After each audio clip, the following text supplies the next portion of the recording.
Bismillahirrahmanirrahim. Assalamualaikum warahmatullahi wabarakatuh. Hai, aku Anzani dan ini dia videoku.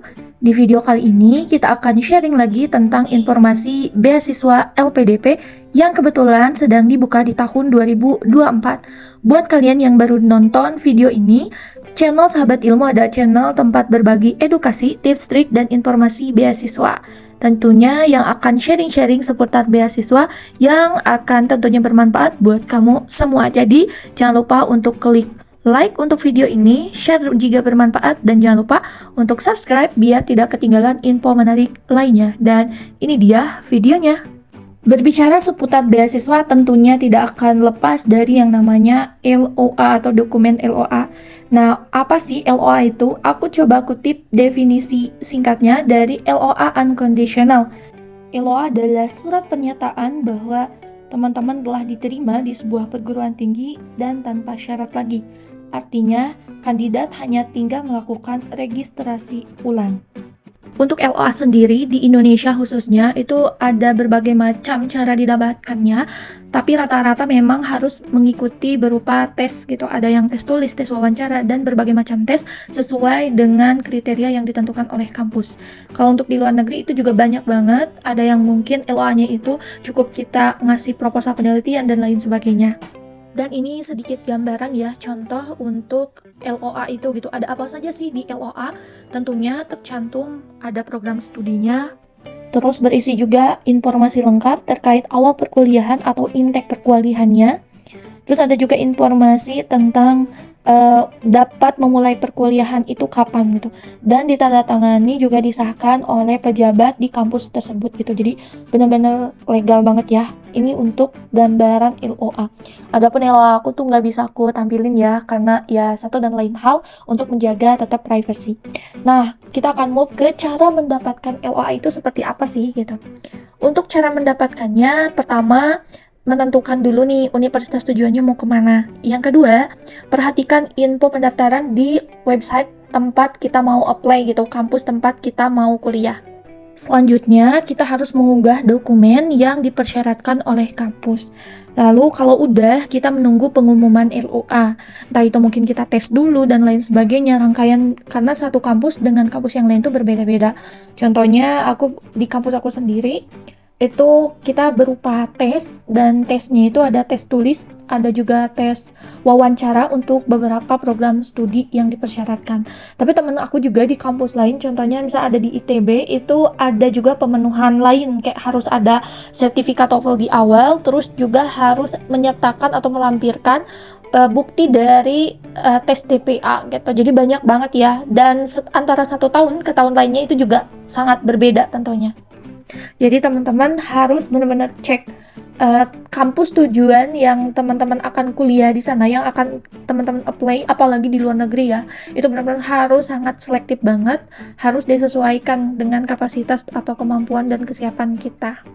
Kembali lagi ke LOA itu sendiri, biar teman-teman nggak bingung. Di sini ada dua jenis LOA. LOA itu ada unconditional sifatnya dan juga yang conditional. Kalau untuk yang LOA unconditional seperti tadi, artinya kita udah tes atau kita dapat nih surat pernyataan bahwa telah diterima di perguruan tinggi tempat kita apply, dan kita tuh udah dinyatakan sebagai kandidat dan tinggal hanya menunggu registrasi ulang saja.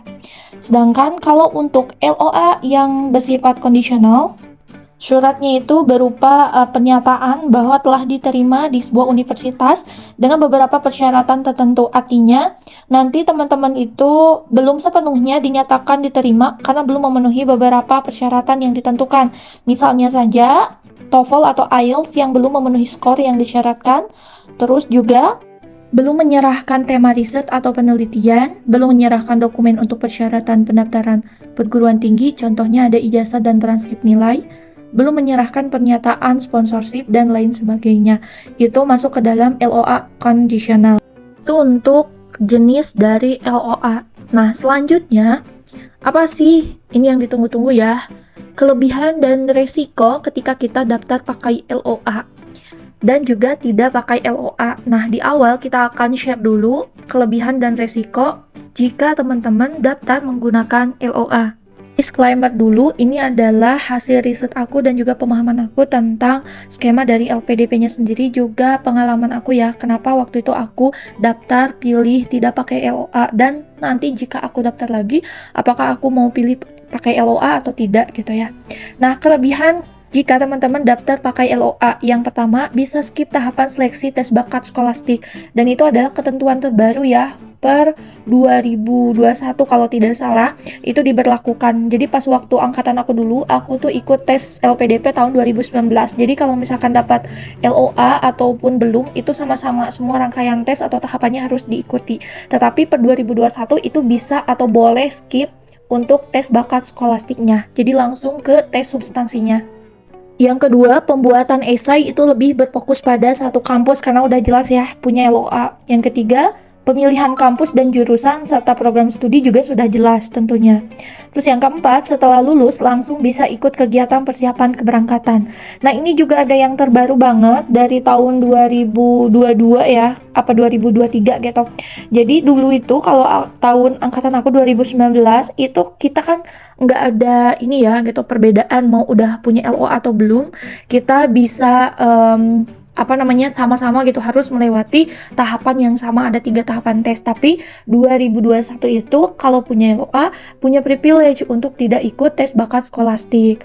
Nah, tentunya aku pikir tuh nggak akan ada perubahan terhadap kegiatan yang lain. Taunya ada juga, yaitu ke kegiatan PK atau persiapan keberangkatan. Tahun 2019 pas aku ikut apply itu, karena aku alhamdulillah sekali lolos gitu, sekali apply langsung lolos, itu langsung bisa ikut PK gitu setelah lulus itu, walaupun aku belum mengantongi LOA karena memang pas lulus itu belum ada pembukaan gitu di kampus tujuan aku tuh.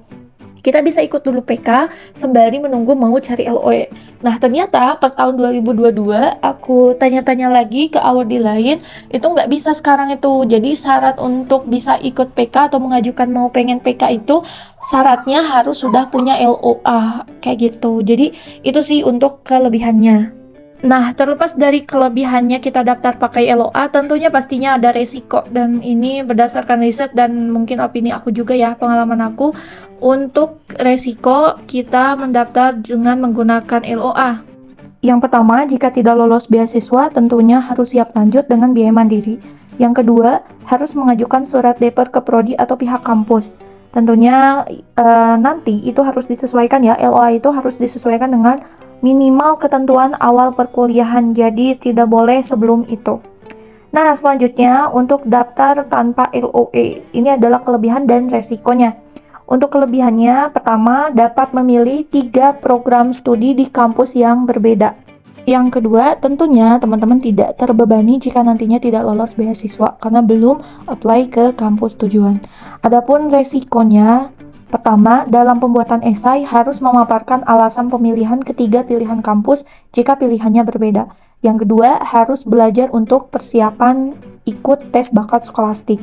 Dan yang ketiga, untuk pencarian LOA setelah dinyatakan lolos beasiswa, itu nanti ada batas waktu tertentu. Jadi tidak boleh lebih dari batas waktu untuk pencarian LOA. Nah, itu dia di video kali ini kita udah share gimana kelebihan dan resikonya ketika teman-teman mendaftar dengan LOA dan juga tanpa LOA. Beserta tadi udah dijelaskan ya, seperti apa LOA yang namanya LOA conditional dan juga unconditional. Jadi, kalau misalkan ditanya, Kak lebih baik yang mana ya? Kalau aku sendiri suka balik lagi nanya ke teman-teman yang mau apply, kira-kira siap untuk mengambil resiko yang mana dan urgentnya kalian tuh di mana gitu. Jadi itu dia di video kali ini, semoga bermanfaat, semangat dan selamat berjuang buat kalian yang mau apply beasiswa LPDP di tahun ini, baik itu mungkin teman-teman yang nonton untuk persiapan tahap 1 ataupun juga untuk persiapan ke tahap 2 di tahun 2024. Dan thank you udah nonton, jangan lupa untuk like, comment, share, dan tentunya subscribe. Dadah!